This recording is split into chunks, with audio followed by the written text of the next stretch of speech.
Madame, Monsieur, bonjour et merci de nous choisir pour un nouveau forum. Autant vous le dire tout de suite, le financement des projets en infrastructure en Afrique, surtout subsaharienne, n'est pas une mince affaire. Le continent ne mobilise que 50% de ses besoins en la matière, à peine. Tel est un serpent de mer, le déficit de financement des projets vitaux, à savoir l'eau, l'énergie ou même le transport, etc., suscite des débats houleux. La sempiternelle question qui se pose, quel levier de financement de projets en Afrique? Pour en parler, nous avons invité un spécialiste de la question, Constantin Coubertesier Dabiré. Monsieur Dabiré, bonjour. Bonjour. Merci d'être avec nous. Merci d'avoir accepté notre invitation. Vous êtes expert comptable, expert des partenariats publics-privés, expert en formulation de projets et en conseil financier. Exactement. Vous avez déjà publié plusieurs ouvrages sur la question, notamment financement d'un projet de partenariat public-privé et puis le conseil financier, un levier pour le financement des infrastructures publiques en Afrique. Mais pour commencer, pourquoi vous êtes-vous intéressé d'ailleurs à ces questions d'infrastructure? Merci beaucoup, M. Boko, et c'est l'occasion de remercier vous, votre chaîne, pour cette opportunité que vous nous donnez pour échanger avec vous sur la thématique des infrastructures.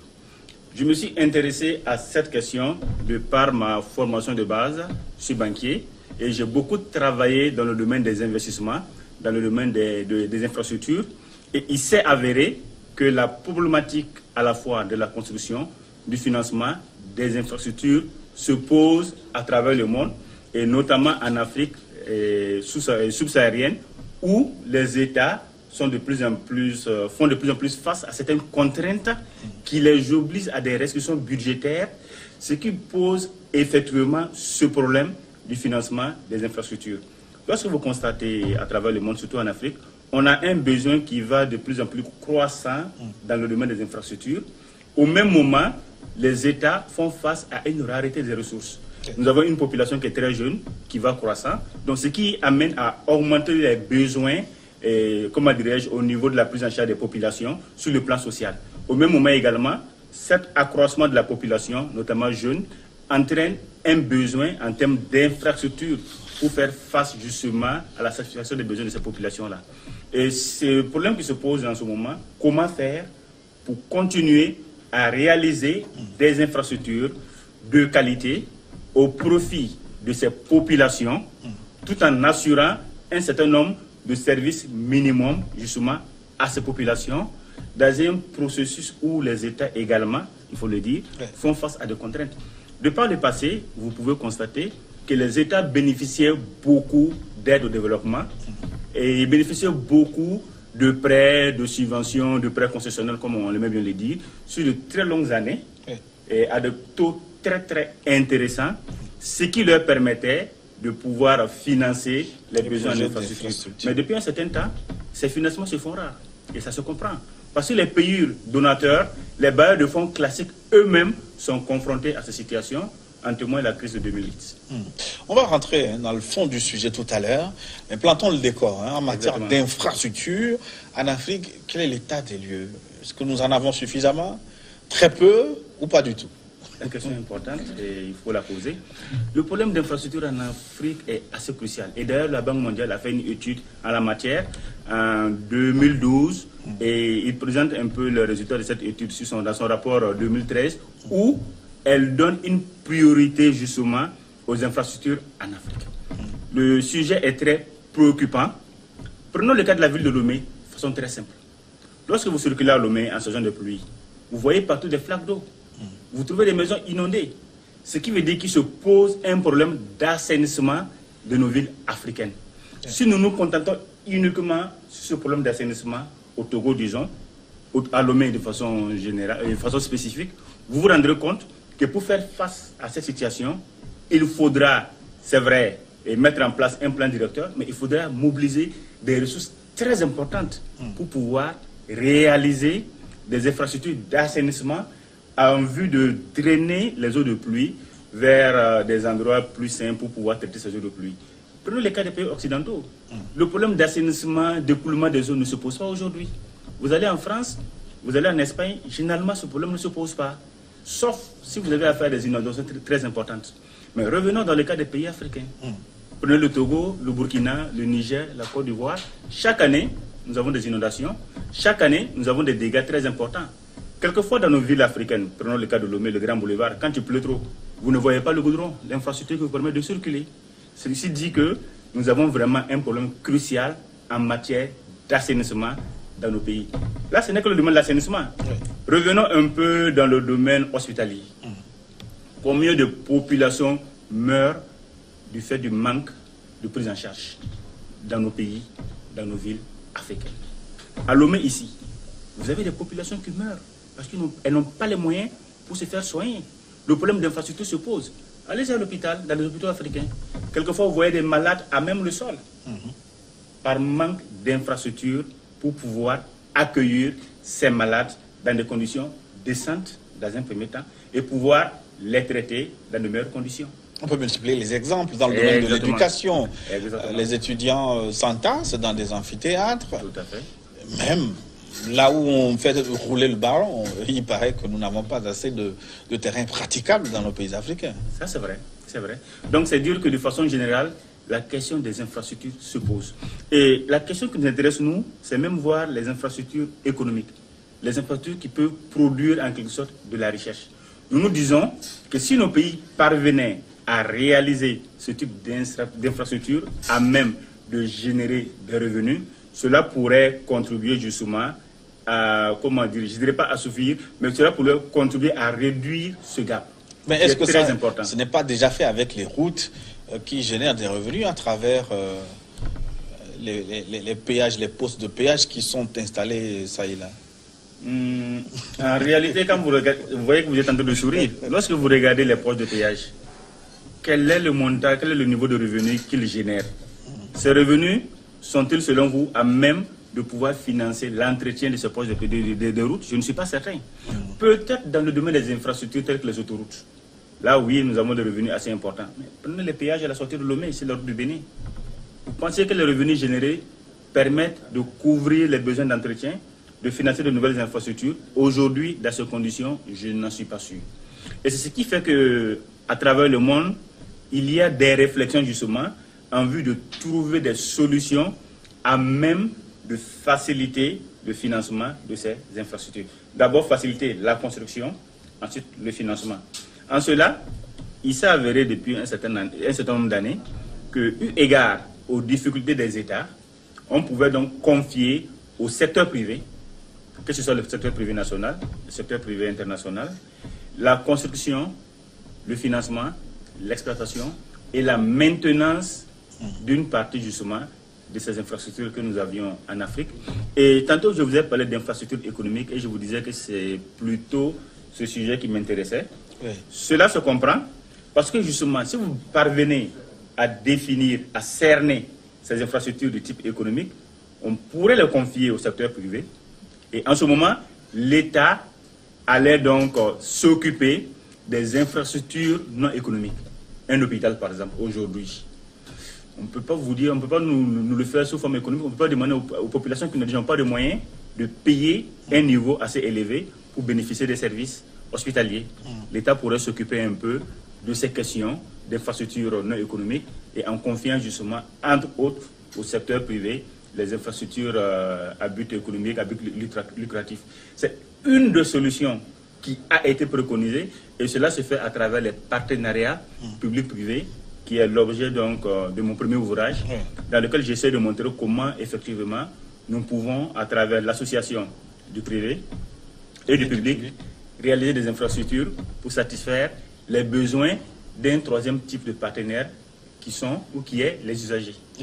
On va revenir en détail sur cette question de financement des infrastructures, mais d'abord il me semble qu'il y a une question primordiale qu'on devait se poser au préalable, notamment quel type d'infrastructure devons-nous construire pour l'Afrique? Parce que je pose la question, est-ce que nous devons faire comme les mégalopoles, comme les pays occidentaux, où l'Afrique doit réfléchir, construire elle-même ses propres infrastructures selon son climat, selon ses besoins? Parce que pour le moment, jusque-là, ce qui se fait, on cherche à construire nos villes comme les villes européennes. Est-ce que cette réflexion ne mérite pas d'être faite avant d'aborder la question du financement? Votre question est très pertinente. Et il y a déjà un an, avec des amis français, nous avions abordé cette question de la construction des infrastructures. Et c'est vrai, nous avons constaté qu'il nous est difficile de vouloir copier, je dirais, à la lettre, le système occidental.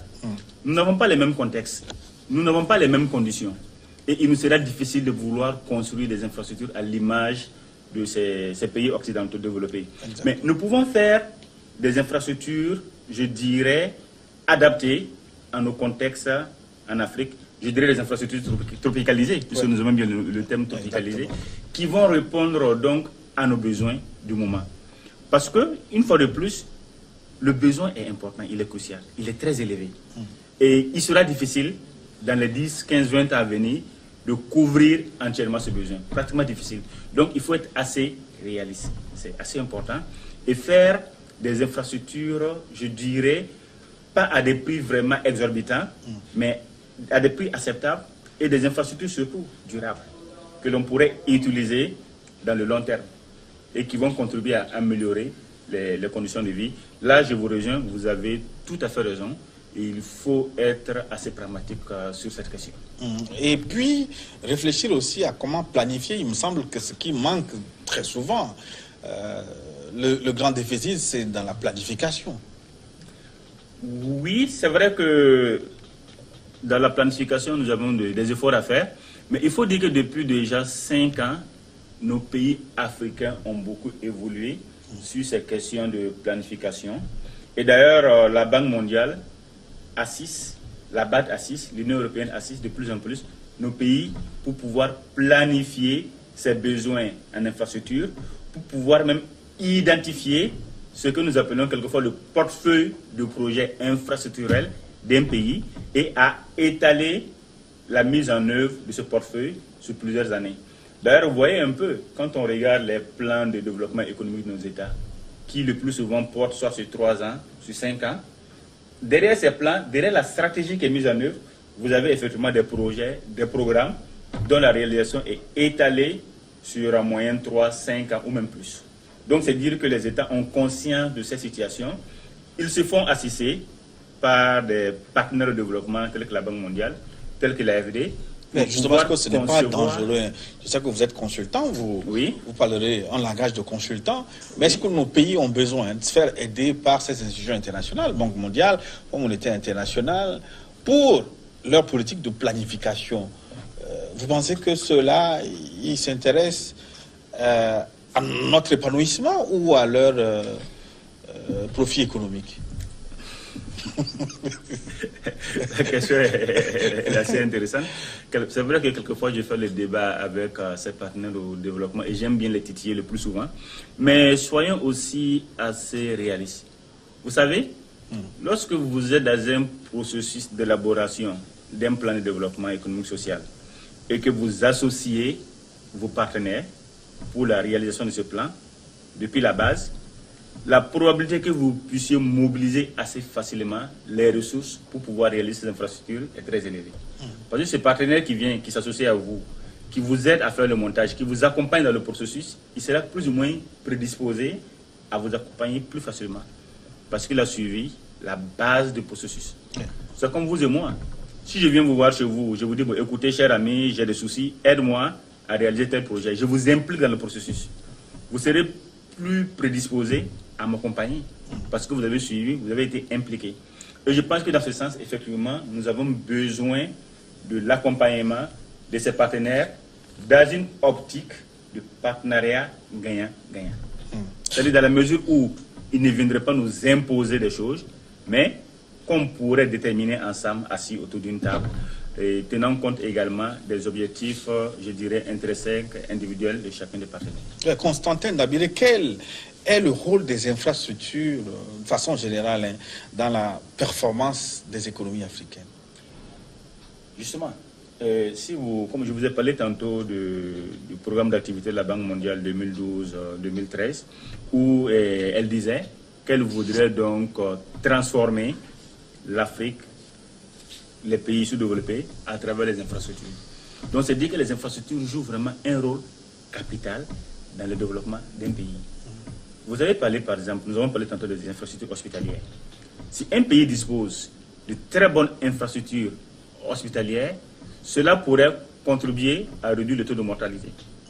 Et qui dit réduction du taux de mortalité dit quelque part lutte contre la pauvreté. Exactement. Dit quelque part, comment dirais-je, des bras valides qui pourront donc contribuer au développement d'un pays. Ça, c'est un cas parmi tant d'autres. Prenons le cas de l'éducation. Si vous avez des infrastructures assez solides dans le domaine de l'éducation, un pays qui en dispose pourra facilement former des hommes qui vont donc contribuer à son développement. Mais un pays qui n'en a pas assez va moins former d'hommes, donc aura moins de compétences pour contribuer à son développement. Et lorsque vous prenez un peu les indices de développement durable, vous verrez que toutes ces questions sont prises en compte parce que nous savions que ces infrastructures sont nécessaires.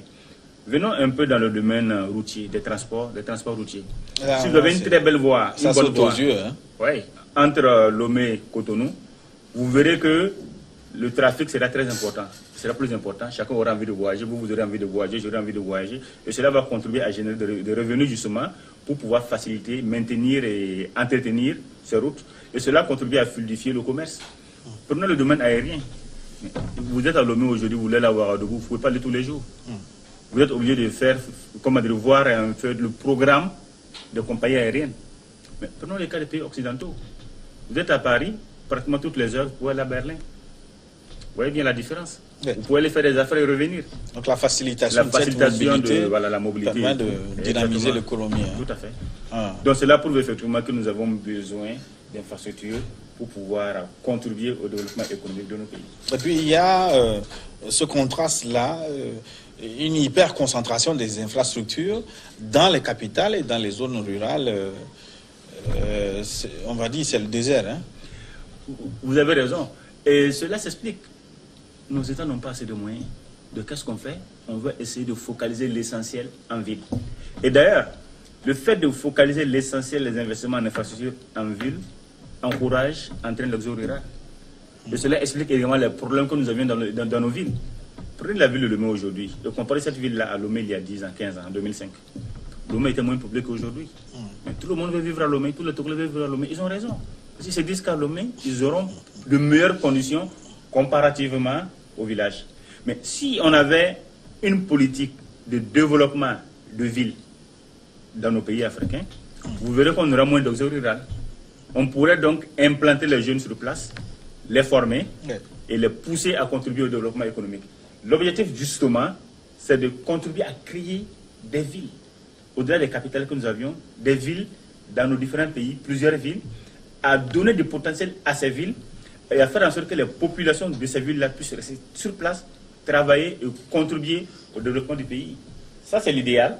Pour le faire, là, je vous rejoins, on a besoin, effectivement, de mettre en place non seulement des plans ambitieux, certes, sur ce plan, je vous rejoins, mais également de trouver les moyens pour pouvoir exécuter ces plans.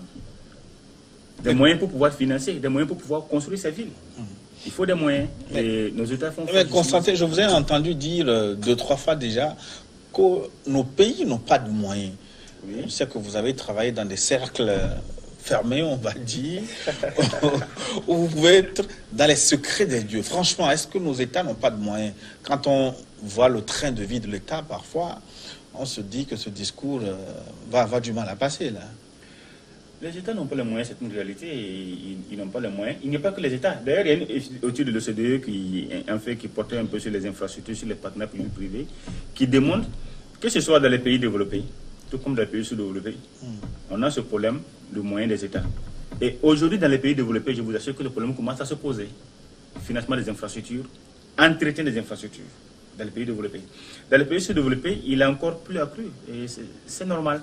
Et là où je vous rejoins peut-être, nous n'avons pas assez de moyens, mais le peu de moyens que nous disposons est le plus souvent mal utilisé. Ça, je suis d'accord, il n'est pas optimisé. Ça, en partie, je vous rejoins. Nous avons plusieurs études qui ont tenté de démontrer effectivement que nos États n'utilisaient pas à bon escient les ressources à leur disposition et qui également encouragent les États à mettre en place des processus de bonne gouvernance. D'ailleurs, vous verrez que depuis une vingtaine d'années, on parle de bonne gouvernance. Ouais. Même dans la mise en place des différents plans de développement, vous avez toujours l'aspect bonne gouvernance. pour pousser nos autorités publiques à intégrer l'aspect gouvernance, l'aspect développement durable pour les générations futures. Oui. Attaquons maintenant le cœur du sujet, hein, le financement des infrastructures publiques. Alors, quelles sont les stratégies permettant un financement de ces infrastructures en Afrique? On parle de stratégie parce que vous avez dit qu'il n'y a pas beaucoup de moyens. À l'étranger même, avec la crise financière internationale, les institutions, comment on va dire, standards, les institutions habituelles ont fermé un petit peu le robinet. C'est vrai. Alors, quelle stratégie faudra-t-on développer pour pouvoir faire face à ce besoin de financement? Merci beaucoup. La question est pertinente. Il n'y a pas, comme vous avez dit, une seule stratégie, il n'y a pas une seule voie. Il y a des pistes de réflexion qui proposent des solutions. Et je dirais c'est tout un panel de solutions qu'on essaye de proposer pour contribuer.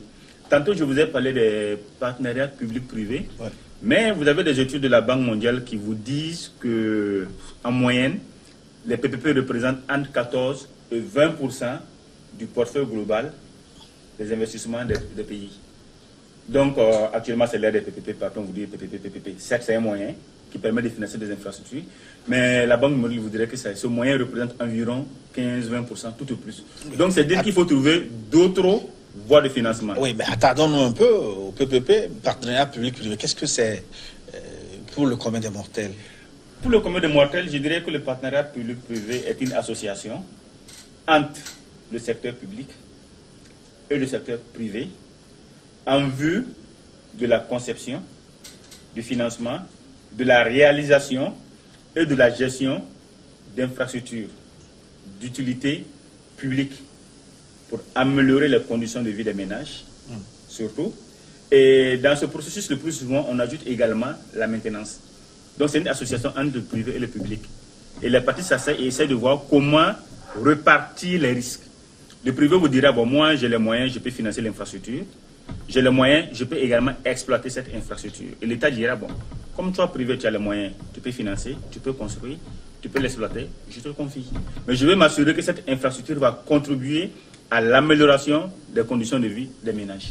Et moi, État, je verrai si je dois contribuer dans ce financement et je verrai quelle pourrait être ma contribution dans la mise en œuvre. C'est ça le partenariat public-privé. Oui, mais dans nos pays où la justice n'est pas encore assez forte, Oui. pour prévenir les risques de conflit d'intérêts, est-ce que le partenariat privé, est-ce que ce n'est pas dangereux? Ce n'est pas un moyen pour les publics de s'accaparer le financement et l'exploitation de ces infrastructures? Déjà, on a dit que le plus souvent dans ces PPP, c'est plus le privé qui apporte les ressources nécessaires, que ce soit les ressources techniques, que ce soit les ressources financières. Est-ce que c'est de vrai privé? Est-ce que ce n'est pas l'État déguisé en privé au fond? Je ne sais pas, c'est possible, c'est possible, mais je dirais que aujourd'hui, avec l'implication des bailleurs de fonds, nous l'avons vu tantôt, et nous avons expliqué que les ressources d'origine publique ou les ressources de l'aide publique au développement se raréfient.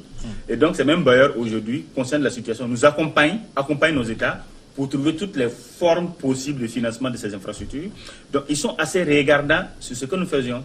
Et ces bailleurs, quand même, nous accompagnent dans la mise en œuvre des procédures, des processus de bonne gouvernance. Quand on prend le cas des pays l'UEMOA, en 2012, je me rappelle, la conférence des chefs d'État tenue à Lomé ici, ça devait être en mai 2012, a demandé à la BOAD et à l'UEMOA de réfléchir sur des stratégies de promotion des PPP comme instrument de bonne gouvernance. Vous voyez déjà? Et là, ce sont les chefs d'État qui ont demandé. Parce que si le privé injecte de l'argent, il demande des comptes, il est plus regardant. Exactement. Et on voudrait en faire un instrument de bonne gouvernance. Donc, c'est dire que les États eux-mêmes sont conscients qu'il faut intégrer l'aspect bonne gouvernance dans les choix politiques. Pourquoi? Sans cette bonne gouvernance, difficilement on pourra attirer des investisseurs privés pour venir financer des infrastructures dans nos pays. Donc, c'est dire que tout le monde est conscient de la situation. Et vous avez également, dans tous nos pays, tout un processus qui est mis en œuvre, et moi je parle d'initiative PPP, qui est mise en œuvre dans chacun des pays, avec également des lois dédiées au partenariat public-privé pour pouvoir rassurer tous les partenaires privés, tous les investisseurs privés qui sont intéressés à venir financer des infrastructures. Vous verrez qu'au Togo, au Burkina, au Niger, au Mali, en Côte d'Ivoire, Au Bénin, vous avez ce qu'on appelle les lois PPP, destinées justement à encourager les investisseurs. Au-delà de ces pays, au niveau de la commission de l'UEMOA et de la BOAD, il y a également une réflexion en cours en vue de mettre en place toute une stratégie dédiée à la mise en œuvre des PPP. Et je pense que peut-être d'ici la fin de l'année, nous aurons quand même, cette stratégie sera prête et sera mise en œuvre. Oui. Donc c'est dire que chacun est conscient de la situation. Et je dirais que dans de pareilles circonstances, tout le monde a intérêt, je dis bien tout le monde a intérêt à ce qu'on puisse développer des outils propices à l'investissement privé pour faciliter justement la réalisation des infrastructures publiques et d'utilité publique. Vous estimiez tantôt la part des PPP, partenariats publics-privés, à hauteur de 14% dans maximum. Oui, le financement des infrastructures. Ça veut dire que, comme vous l'avez dit, il y a nécessité de promouvoir ce partenariat pour relever cette enveloppe, parce que ça peut atteindre les 50%. C'est une bonne chose que ça soit un peu, ça aille jusqu'à hauteur de 50% dans le financement. Et 50%, ça, je pense que ça serait un peu difficile. Ouais. Un peu difficile. Parce que vous savez, ce type d'infrastructure est fortement consommatrice de ressources, consommatrice d'énergie. Et ce qui fait que difficilement on peut lancer en même temps plusieurs projets de telles envergures. Prenons le cas du Sénégal, qui a lancé à la fois l'autoroute du Dakar, aujourd'hui qui est un cas d'école qui est bien apprécié de tout le monde, qui avait parallèlement lancé également l'aéroport. Mais vous avez vu, autant on a pu réaliser facilement l'autoroute, autant l'aéroport la mise en œuvre de l'aéroport a pris du temps. Ça peut se comprendre. Et c'est des projets qui nécessitent beaucoup de ressources. Et difficilement, dans un pays, on peut engager au même moment, sur la même période, des ressources aussi importantes. Donc, raison pour laquelle il faut planifier, aller progressivement, par exemple. Mais au-delà des PPP, il y a d'autres types de ressources. Vous aviez un auteur de la travaillant à la BAT qui a proposé ce qu'on appelle des obligations d'infrastructure. En fait, en d'autres termes, qui propose qu'on aille sur les marchés financiers, lever des ressources en vue de venir réaliser des infrastructures. Sous forme d'emprunt obligataire ou... Sous forme d'emprunt obligataire, mais pas comme nous le voyons sur 5, 6, 7 ans, non. Parce que quand on parle d'infrastructure, il faut le faire sur de très long terme. Donc, il propose un ensemble de mécanismes permettant de lever des ressources sur 10, 15, 20, 30 ans, sous forme d'emprunt, mais destinés uniquement au financement des infrastructures. D'ailleurs, à un moment donné, il y avait eu une réflexion, peut-être qui n'a pas abouti pour le moment, entre la BOAD et le Conseil régional des parcs publics et des marchés financiers de l'UEMOA, pour voir dans quelle mesure on pourrait créer, mettre en place un compartiment dédié au financement des infrastructures au niveau du marché financier régional. C'est vrai que la réflexion suit toujours son cours et elle n'est pas aussi évidente dans notre contexte, mais ailleurs ça se fait. Dans les pays occidentaux, par exemple, vous avez un marché dédié aux infrastructures obligataires où on lève des ressources très importantes sur 15, 20, 30 ans et on finance donc les infrastructures. Donc, le canal du marché financier peut être également une solution parmi tant d'autres. Au-delà du marché financier tel que je l'explique, vous avez également un certain nombre d'outils, d'instruments financiers que certains pays ont expérimentés et qu'on pourrait également expérimenter pour financer des infrastructures. C'est ce qu'on appelle le plus souvent des véhicules spécifiques tels que les fonds d'investissement, les fonds d'infrastructure, et également sont un moyen pour financer des infrastructures. Prenez un peu les pays du Golfe.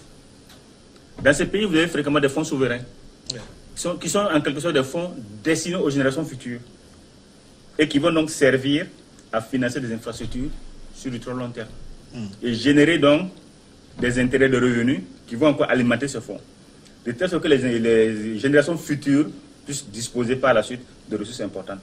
Donc là, c'est une forme de financement. Nous avons également ce qu'on appelle un peu les banques d'infrastructures. On prend le cas en France de la Caisse de dépôt et consignation. Qu'est-ce qu'elle fait? En réalité, elle mobilise globalement, de façon schématique, l'épargne réglementée. C'est quoi? C'est, si vous voulez en quelque sorte, l'épargne des caisses de retraite, CNSS, des caisses de retraite des fonctionnaires. Ce type d'épargne-là, qu'on appelle de l'épargne réglementée, elle mobilise cette épargne, elle la sécurise et elle l'utilise pour faire des investissements. Et la CDC en France est une banque d'investissement. Aujourd'hui, lorsqu'on regarde l'espace UEMOA, le Sénégal a créé sa caisse de dépôt et consignation depuis 2006. La Côte d'Ivoire est en train de créer sa caisse de dépôt et consignation. Le Burkina a créé sa caisse de dépôt et consignation, même si elle n'est pas encore entrée en exploitation. Le Niger est en train de créer sa caisse de dépôt et consignation. La Mauritanie a créé une caisse de dépôt et consignation. Le Maroc a une caisse qui date d'assez longtemps. Par exemple... Est-ce qu'on ne peut pas créer ces dépôts de façon plus large, hein, sur le plan continental, au lieu que chaque pays, sa petite dimension, se débrouille? Vous avez raison. Et d'ailleurs, dans mon second ouvrage, je parle de cette question où je propose, moi, de mon point de vue, la création d'une banque d'infrastructure à l'échelle régionale, au lieu que ce soit une banque par pays. Mais déjà, le fait de créer des banques à l'échelle nationale, et je pense pourrait peut-être un jour conduire à approfondir la réflexion en vue de créer une caisse à l'échelle régionale. Et au-delà de cela, vous avez, quand vous prenez la commission de l'UEMOA, la BOAD, qui sont également en train de réfléchir sur la création de fonds d'infrastructure, donc de fonds spécifiques qui seront dédiés au financement des infrastructures. Comme l'a fait déjà l'Union européenne qui dispose d'un fonds pour oui, le financement des infrastructures, la BAD également. Oui. Le fonds Africa 50. En fait, c'est ça. Mais seulement qu'à la BAD, quand vous regardez le fonds Africa 50, il est beaucoup destiné pour des projets d'une taille relativement grande. Alors que quand vous regardez nos économies de l'UEMOA, à part la Côte d'Ivoire et le Sénégal, le Togo, le Burkina, le Bénin, le Niger n'ont pas des économies assez florissantes pour pouvoir bénéficier facilement de ces financements d'Afrique à 50. Mais on pourrait justement imaginer un instrument à l'échelle de ces pays-là, ça rejoint entre ce que vous étiez en train de dire, pour créer, financer des infrastructures qui seront adaptées également en réalité économique. Oui. Dans vos stratégies, est-ce qu'il ne faut pas intégrer les fonds islamiques? Il paraît que ces fonds sont souvent cédés pratiquement sans intérêt. Il me semble que nos pays, est-ce qu'ils usent assez de ce canal? Ou alors, ce n'est pas un bon canal, là, vous de nous le dire. Hein? Bon, les fonds islamiques, si on s'en sert déjà, quand on parle un peu des fonds souverains, le plus souvent, les fonds souverains, c'est des fonds qui sont constitués par des pays qui ont des dotations importantes en pétrole. Et lorsque vous regardez, généralement, c'est des pays arabes, l'essentiel de ces pays qui ont des dotations en pétrole très importantes. Et ce sont ces pays-là, le plus souvent, qui créent ces fonds souverains-là, justement, pour pouvoir intervenir. Mais c'est vrai qu'au-delà de ces fonds souverains, lorsque vous regardez les relations bilatérales entre les États, certains États, comme le Maroc déjà en profite, vont directement nouer des partenariats avec ces pays islamiques-là pour pouvoir bénéficier des ressources abondantes de ces pays. Mais n'oublions pas, depuis 2-3 ans, ces pays islamiques-là commencent à avoir des soucis avec la chute des cours du pétrole. Donc là également, et ça se voit, hein, on a eu un des pays qui est même allé sur le marché financier international pour s'endetter. C'était déjà jamais vu. Donc c'est dire oui, on peut toujours continuer, mais cela revient encore à dire qu'il faut plus songer à une diversification des solutions. Et je pense qu'il faut plus opter pour cela, au lieu de vouloir axer sur la préoccupation sur une seule solution. Et que pensez-vous de la piste chinoise? Parce que beaucoup d'infrastructures en Afrique aujourd'hui sont construites par la Chine à travers Exim Bank. Bon, est-ce que c'est une piste sérieuse, une piste crédible? La question elle est pertinente. Et la Chine regorge aujourd'hui de beaucoup de ressources. La Chine est une grande puissance et elle offre, c'est vrai, des conditions assez intéressantes à nos États. Et c'est forcément une piste qu'il faut explorer, que les États explorent. Mais comme je le dis, personnellement, je pense qu'il faudra diversifier les ressources. Vous voyez, dans ce domaine, le risque à ne pas prendre, c'est se focaliser essentiellement sur une source de financement. Le jour où vous rencontrez des problèmes sur cette source, vous aurez de la peine à vous en sortir. Ça, c'est une réalité. La preuve, on l'a vu. Les pays étaient adossés essentiellement sur l'aide publique au développement. Mais depuis les années 90-2000, lorsque le problème a commencé à se poser, tout le monde craint. Qu'est-ce que nous allons faire? Heureusement, maintenant, nous sommes en train de trouver des pistes, des voies. C'est bien, mais je pense que se focaliser sur un seul pays comme la Chine pourrait être dangereux, même si ce pays dispose de beaucoup de ressources. Et vous pensez vraiment que la Chine, en intervenant, le fait vraiment gratuitement, de bon cœur? Écoutez, c'est un pays avant tout, hein. Elle a des intérêts économiques, n'oublions pas ça. Et ce que je crains, que certains États ne soient à un jour entièrement subordonnés à la Chine, ou ne subordonnent leur économie à la Chine. Ça peut être un risque. Donc je dis, certes, la Chine a des ressources, il faut profiter, Mais en même temps, je dirais, il faut faire attention. C'est mon point de vue. Bon, les questions qu'on évoque là sont des questions un peu pointues. Oui. Est-ce que dans nos États, nous avons des ressources humaines qualifiées, et rompues à ces questions, capables de détecter ces stratégies, de peser les pour et les contre, et d'opérer, d'aider nos pays à opérer les bons choix? Oui, mais nous sommes en train déjà de causer ces questions et je vous ai fait des propositions assez concrètes. C'est-à-dire que dans les États, oui. Est-ce qu'une seule hirondelle fait le printemps? Non, c'est-à-dire que dans les États, oui, on a les ressources, effectivement, pour ce type de réflexion. La preuve, je vous ai parlé de la commission de l'UOMOA, de la BOAD qui conduisent des réflexions. Je vous ai dit également que dans tous les pays, vous avez des cellules PPP qui sont mises en place. Et lorsque vous regardez les articles universitaires, vous avez beaucoup d'articles qui parlent de ces questions. C'est-à-dire, aujourd'hui, oui, dans nos États, nous avons des ressources, mais ces ressources ont besoin d'être renforcées. Et ces ressources, selon moi, également, doivent travailler en synergie avec le reste du monde. Parce que rester aussi en vase clos et dire oui, nous avons les ressources, nous pouvons, c'est bien, mais attention, il faut être connecté sur le monde. Et ensemble, effectivement, avec le reste du monde, les États pourront donc faire de bonnes choses en s'appuyant sur l'expérience, qu'elle soit positive que négative, des pays du monde. Oui, vu la complexité de la question, est-ce qu'il ne serait pas plus intéressant que les différents pays disposent de départements bien structurés et dédiés à cette cause du financement des infrastructures publiques? Oui, mais ça commence à venir dans les pays. Ça commence à venir. Comme j'ai dit, vous avez des cellules un peu partout, même si c'est vrai, ces cellules pour le moment ont des limites, mais elles sont en train de monter en compétences. Et quand vous prenez des banques, une fois de plus, comme la BOAD, vous prenez une banque comme la BAD même, la banque, vous avez un département qui s'occupe un peu de ces questions de PTP. Vous avez un autre département qui s'occupe des questions de réflexion sur les financements. Donc, c'est dire que quand même, les gens ont pris conscience, que ce soit les États, que ce soit les institutions, ont pris conscience de ce problème et sont en train de réfléchir. Et comme je vous le disais, ce n'est pas du jour au lendemain que l'on pourra résoudre définitivement ce problème. L'OCDE, qui a des études et des rapports assez intéressants sur la question, fait également beaucoup de recommandations. Et moi, je pense qu'il faudra donc une synergie entre les pays africains et le reste du monde, effectivement, pour pouvoir approfondir ces questions, trouver des solutions. Et là où je vous rejoins, je dirais que c'est bien aussi de réfléchir et tout, mais à un moment donné, il faut qu'on aille vite et très vite. C'est vrai qu'on a des tentatives de solutions, c'est vrai que des réalisations ont été faites, mais effectivement, il faudra maintenant aller assez vite pour vraiment affronter de face ce problème. Oui, mais Constant Dabiré, est-ce qu'on peut résoudre efficacement cette question de financement des infrastructures s'il n'y a pas parallèlement une réflexion sur la qualité de ces infrastructures?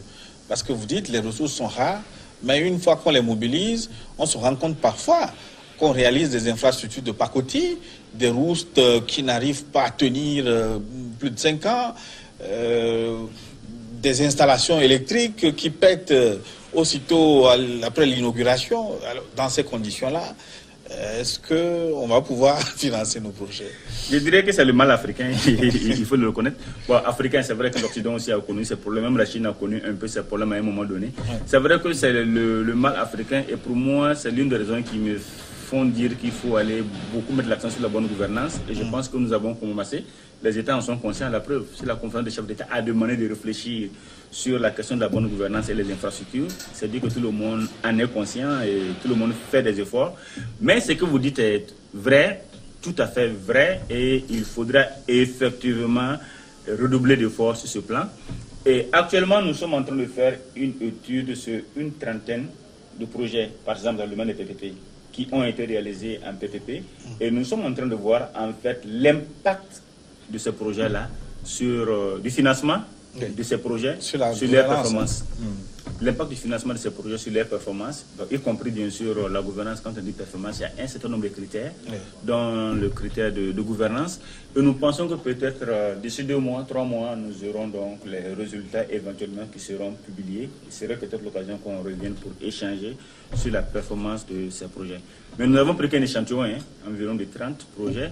Et c'est des projets qui sont réalisés entièrement par le privé, qui conçoit, finance, construit, exploite et entretient la maintenance. Mais ce que vous dites également, de façon générale, sur les infrastructures en Afrique, c'est une question cruciale. Je me rappelle, je ne donnerai pas le nom du pays, une année, on était au Maroc, et à Marrakech. Comment ils appellent ça? C'est le sommet africain des infrastructures, la conférence au sommet africain des infrastructures. Et au cours de cette conférence, nous avons un brillant monsieur qui était docteur en génie civil, très brillant, qui présente l'état des infrastructures dans son pays.